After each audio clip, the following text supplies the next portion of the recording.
Hi, my name is Willa. I am a college student with Tourette syndrome, and I'm going to be answering the question today, what do tics feel like? So this is a question I get asked all the time. People are like, what does it feel like to have a tic? And my best answer is somewhat complicated because there's no real way to fully explain what it feels like. There just isn't. It's not a feeling that can be completely matched by anything other than tics.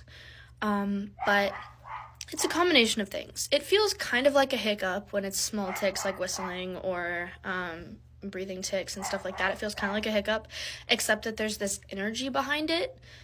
So a lot of people with tics get something called a premonitory urge, which is basically where you can feel a tic coming. And that's a big batch. And that is shared between lots of people in the community. And so it kind of feels like a hiccup, but if you have electricity running through you or building up, it's like an urge that builds up to do it. And sometimes that can happen a split second before a tic, and sometimes it stays and happens for longer. For me, when I'm having a tic attack, it's just this overwhelming energy that doesn't go away. But for most of my tics, I get a split second before I know I'm gonna tic. And so that's kind of what it feels like. Or if you've ever had a tattoo and your tattoo artist like hits a nerve or something like that and you jolt, a motor tic feels kind of like that.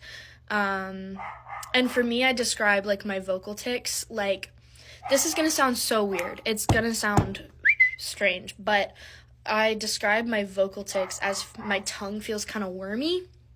Like, it doesn't make any sense to people who don't get it, but like, that's the best way I can explain it, is my tongue feels itchy or wormy or something like that. Like, that's how I described it to my neurologist when I was talking to him and getting diagnosed and stuff like that. And that's just the best way I can explain it. Like, there's no better way to kind of get across what it feels like to have a tic. And so I hope that kind of made sense. It's hard to describe, but I do hope it made a little bit of sense. Again, it's impossible to describe what a tic feels like for anybody who doesn't have tics fully.